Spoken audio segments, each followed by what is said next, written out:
Boghosian. Heidi is the Executive Director of the National Lawyers Guild and a co-host of the weekly Civil Liberties radio show, Law and Disorder. Help me welcome Heidi Boghosian. Good evening, everyone.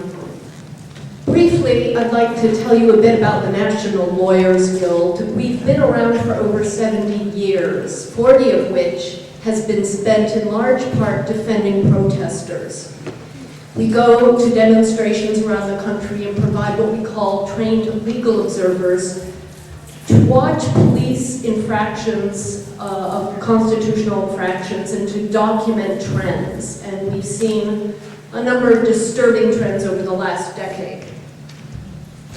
But I think we need to look first at the events of 9/11 and the Bush administration's response to put into perspective some of what we're seeing today vis-a-vis the treatment of animal rights activists.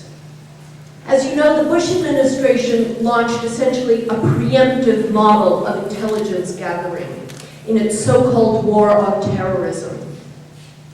A war that has failed abysmally and devastated both specific communities and civil liberties across the board.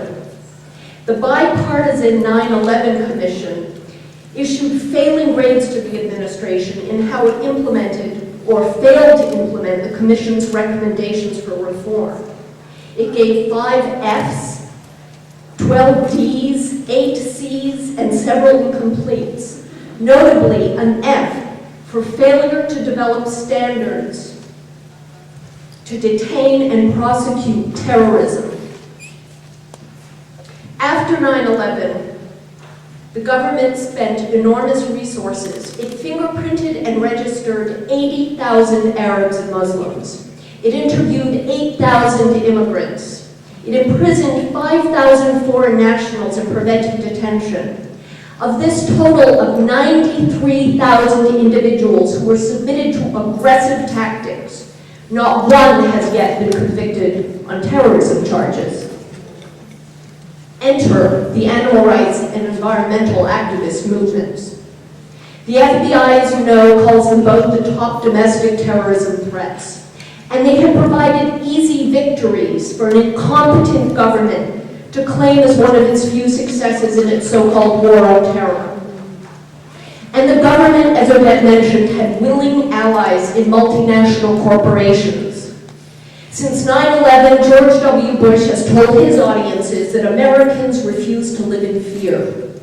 And yet he himself and the administration have just done the very same thing. They have exploited fear to justify the vilification of activists and to create domestic terrorism laws for what the FBI calls extremists. Over the past decade, the National Lawyers Guild has seen activists punished and free speech criminalized by negative media depictions, calling them violent anarchists, especially before large demonstrations such as the Republican and the Democratic National Conventions. We've seen what has become the normalization of the use of less lethal munitions on passive crowds. We've seen mass arrests of innocent individuals merely to get them off the streets in the presence of the mainstream media.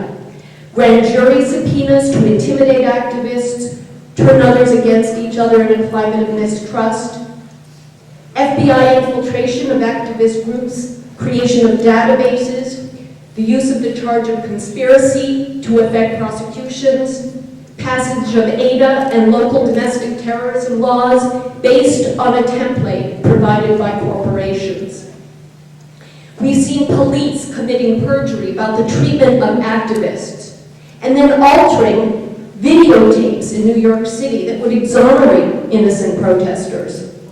We've seen pretextual searches of organizing spaces on such pretexts as fire code violations, which is unlawful to do.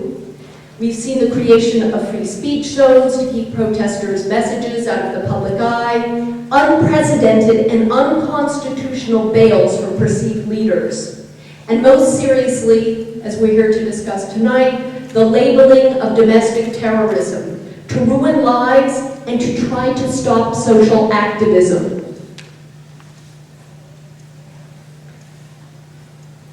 The animal enterprise has instilled fear because it is vaguely written. It is impossible to know what speech will be prosecuted, although tonight we're beginning to get a sense, as you'll hear. This has resulted in what we call a chilling effect on First Amendment activities, which is just as bad as stopping it in its tracks. The government's deference to corporations has resulted in the Animal Enterprise Terrorism Act, but it also affects activism in other ways. Just this week, the mayor of St. Petersburg unveiled a $700,000 security plan to turn over public sidewalks to big business. The owners wanted to keep, as they said, loiterers and protesters off the sidewalks. And just as other large cities do on a regular basis, the Pittsburgh police and the federal government are already partnering with businesses to criminalize dissent at the G20 summit this September. They have already started their campaign of fear by vilifying protesters. The AP reported that violent protesters were expected to come to town. The National Lawyers Guild a few years ago started a 1-800 number. We call it the Green Scare Hotline, but it's for animal rights and other activists who've been visited or targeted by the FBI. We've also just printed a booklet that is available free of charge tomorrow. I've hidden them under Will Potter's Green is a New Red table. It's called Operation Backfire, a Survival Guide for Environmental and Animal Rights Activists. I brought a whole box, so I hope you'll take some back to your local groups. I just want to end by saying that the Guild and other groups and individuals, some of them here, will continue to fight such vilification and unlawful treatment of protesters by defending them and by documenting these unlawful tactics. And I want to say on a personal note that we respect the courage and commitment of you, all of you here today, and the other animal rights activists, and thank you deeply for your acts of conscience.